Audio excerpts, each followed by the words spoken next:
अस्सलाम वालेकुम। Live with Mz में एक बार फिर आप लोगों को खुशामदीद कहता हूं। आज हम एक और प्रोजेक्ट के ऊपर मौजूद हैं और ये प्रोजेक्ट है गुज्जर नाले का। जी हाँ, बिल्कुल आपने देखा होगा पीपल्स चौरंगी के बिल्कुल आगे जो कैफ़े प्याला है उसके बराबर में जो गुज्जर नाला गुजर रहा है।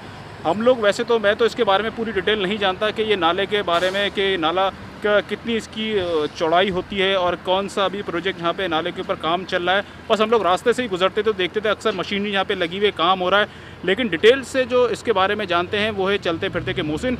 तो मोहसिन जो है वो इस वक्त हमारे साथ मौजूद है, तो मैं चाहूँगा कि मोहसिन की ज़बान ही हम ये जाने कि ये गुज्जर नाले के ऊपर आखिर इसकी आज तक की अपडेट जो है वो क्या है।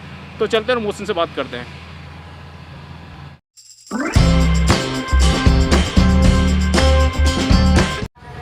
जी मोहसिन, ये बताइए आपने गुज्जर नाले को जब से इसकी इंक्रोचमेंट पे काम चला, इसकी तामीर और तरक्की पे काम चला, अभी भी यहाँ पे काम चल रहा है, तो हम आपसे इसकी अपडेट जानना चाहते हैं। अभी इसकी क्या अपडेट है और इसका थोड़ी हिस्ट्री भी हमें बताइएगा। देखें, गुज्जर नाले की अगर माजी की मैं बात करूँ 2020 में आपको याद होगा जब बारिशें हुई थी तो सबसे ज़्यादा जो है वो शहर कराची डूबा हुआ था। ऐसा लग रहा था कि शायद कोई सैलाब आ चुका है शहर कराची में, क्योंकि निज़ाम आपका बड़ा ख़राब था। छोटे नाले ब्लॉक थे, बड़े नाले ब्लॉक थे। ब्लॉक होने की वजह क्या थी जी? इंक्रोचमेंट। देखिए, लोगों ने अपने घरों को नाले के बिल्कुल साथ मिलाकर जो है वो बनाना शुरू कर दिया था, जिसमें आपके माजी के अफसरान भी शामिल थे। ज़ाहिर उनकी इजाज़त के बगैर तो कोई भी पत्थर भी नहीं रख सकता जी सड़कों पे। तो ज़ाहिर अफसरान की इजाज़त से जो ये काम शुरू हुआ, माजी का जो बिगाड़ था उसको अब चूँकि सुधारना भी था, तो सुप्रीम कोर्ट ऑफ पाकिस्तान में इस केस की बाकायदा समाअत हुई। ये कहा गया कि जी इंक्रोचमेंट बहुत ज़्यादा है नाले के ऊपर। फिर एक टीम तश्कील दी गई जो कि NED यूनिवर्सिटी की एक टीम थी जिसने ये रिसर्च की कि शहर कराची में पानी इतना क्यों जमा होता है। तो फिर ये उन्होंने रिसर्च करने के बाद अदालत को रिपोर्ट जमा कराई। उन्होंने कहा कि असल जो पानी जमा होता है, आपके पास 3 बड़े सोर्स हैं, गुज्जर नाला, महमूदाबाद नाला, औरंगी नाला। 3 बड़े सोर्स होने की वजह से जो है वो ब्लॉकेज की वजह से पानी निकलता है लोकल इलाकों में। तो फिर ये कहा गया कि जी इसको बनाया जाए। फिर उन्होंने कहा कि जी मुश्किल है। चीफ जस्टिस पाकिस्तान ने कहा क्यों मुश्किल है, तो फिर बताया गया जी इंक्रोचमेंट सबसे ज़्यादा है।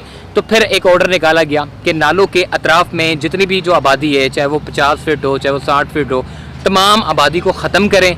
जो गैर कानूनी तामीरात है उसका ख़ात्मा करें और नाले को असल सूरत में, असल शक्ल में जो है वो बहाल करें। फिर सीन ये हुआ कि जी पहले मरहले में सारा इंक्रोचमेंट का ख़ात्मा हुआ। दूसरे मरहले में मेरे राइट साइड पे जो आप दीवारें देख रहे हैं, ये बड़ी बड़ी दीवारें जो कि नाले के चलने के साथ साथ बनाई गई हैं, जो कि बड़ा मुश्किल काम होता है, मगर FWO ने अपना बड़ा अहम किरदार अदा करके इस पूरे नाले को जो है वो कंप्लीट किया।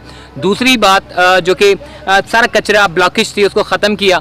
अब तीसरे मरहले पे अगर करंट अपडेट आपको बताऊं तो तीसरा फेज़ के ऊपर काम शुरू हो गया है। मेरे पीछे अगर आप देखें, पीछे जो है वो रोड बनाने का सिलसिला जो है वो शुरू हो गया है और इसी के साथ साथ न्यू कराची 0 पॉइंट पर भी रोड बनाते हुए आ रहे हैं। अब ये कैफ़े प्याला तक पहुँचे। अभी हम कैफ़े प्याला पर खड़े हुए हैं जहाँ पर एक साइड का रोड जो है वो मुकम्मल किया जा रहा है। अभी इस वक्त ग्रेडर काम कर रहा है, फिर रूलर चलाया जाएगा, लेवल किया जाएगा, दामट डाला जाएगा और उसके बाद फिर हम देखेंगे जो बंद बनाए हुए हैं, जब रोड मुकम्मल हो जाएंगे लियारी नदी तक, तो उसके बाद जो बंद बने हुए हैं, जो मशीनों के आने जाने का रास्ता है, जो नाले के बिल्कुल बीचों बीच में बंद है, उस बंद को ख़त्म कर दिया जाएगा।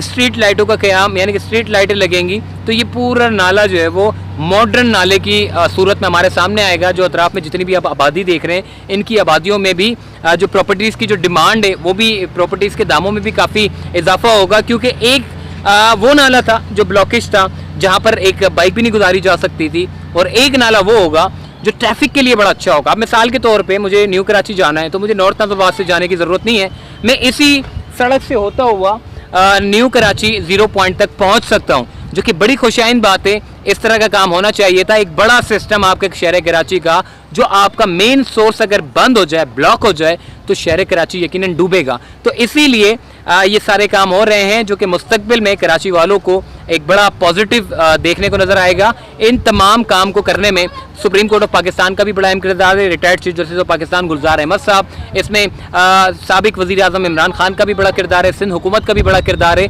और FWO ने चूँकि ये काम किया तो उनका भी बड़ा किरदार है। तो तमाम इदारे एक छतरी के नीचे थे, तभी ये इतने बड़े काम को जो है वो यकीनी बनाया गया है। तो आप कह रहे हैं जितने भी कराची के नाले और ख़ासकर ये जहाँ से हम प्याला होटल पे जो गुज्जर नाले पे खड़े, एक तरफ बरसाती नाला गुजरेगा, एक तरफ सेवरेज का पानी, मतलब सेवरेज की लाइनें बिछी होंगी, और दोनों एतराफ़ के अंदर जो है वो ट्रैक चल रहा होगा, यानी पब्लिक ट्रांसपोर्ट के लिए। बिल्कुल ऐसा ही है। देखें, ड्रेन सिस्टम आपका जो बरसाती नाला है ये बहुत बड़ा है, बाकी सेवरेज का जो निज़ाम है वो बिल्कुल सेवरेज के निज़ाम के लिए अलग लाइन डाली गई है। जितनी भी जो लोकल आपका जो एरिया है, ये जितना भी जो सेवरेज का उनका पानी होगा वो इस नाले में नहीं जाएगा, वो अलग से सेवरेज उसकी लाइन है वो उसमें जाएगा और वहाँ से निकल के फिर जो इसका सिस्टम है उसके तहत जो है वो अखराज उसका शुरू हो जाएगा। जबकि ये जो आपका नाला है, मेन गुज्जर नाला या फिर महमूदाबाद या फिर औरंगी नाला, ये 3 बड़े सोर्स हैं। ये सीधा का सीधा बरसाती पानी जो होगा उसके लिए रखा जाएगा। और फिर लोगों से भी मेरी गुजारिश है कि जी लोग एक तो कचरा बहुत फेंक देते हैं, तो ये जो नाले हैं ये ब्लॉक इसीलिए होते हैं कि लोगों के कचरा फेंकने की वजह से। तो लोगों से गुजारिश है कि जी कचरा ना फेंकें।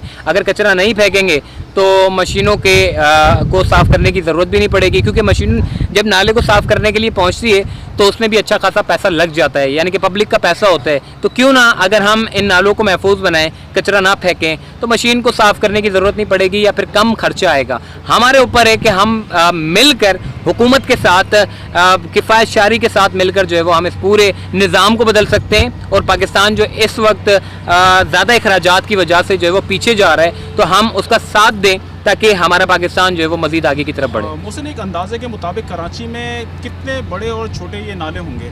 देखिए, वैसे तो सैकड़ों नाले छोटे हैं और 3 आपके बड़े नाले हैं कराची शहर में, जो मेन न्यू कराची से लेके लियारी नदी को कनेक्ट होता है। एक पूरे औरंगी टाउन, बनारस और ये सारी जो जगह हैं जो कि साइड एरिया होता है, साइड एरिया के साथ गोलीमार है, ये पूरा कनेक्ट होता हुआ आपका लियारी नदी में जाता है। जबकि डिफेंस की अगर मैं बात करूं तो डिफेंस पे भी एक नाला है। अगर मैं महमूदाबाद की बात करूं तो महमूदाबाद का जितना भी जो ड्रेन सिस्टम है, जो छोटे छोटे जो नाले बने हुए हैं, वो एक बड़े नाले में आता है जिसको महमूदाबाद नाला कहते हैं। तो छोटे छोटे नाले तो सैकड़ों हैं, मगर ये जो सैकड़ों नाले ये कनेक्ट होते हैं बड़े नालों के साथ। और ये जो बड़े नाले हैं ये कनेक्ट होते हैं लियारी नदी के साथ, और ये जो लियारी नदी है ये कनेक्ट होती है सीधा ये जो आपका माई कोलाची रोड है, ये वहाँ जाके इसका ट्रीटमेंट होता है पानी का, और ट्रीटमेंट के बाद फिर समंदर बुर्द हो जाता है। बहुत शुक्रिया मोहसिन इस्माइल आपका। आज के ब्लॉग में इतना ही। इंशाल्लाह ज़िंदगी रही तो अगले ब्लॉग में फिर आप लोगों से मुलाकात होगी। जब तक के लिए मुझे दीजिए इजाज़त। अल्लाह हाफिज़।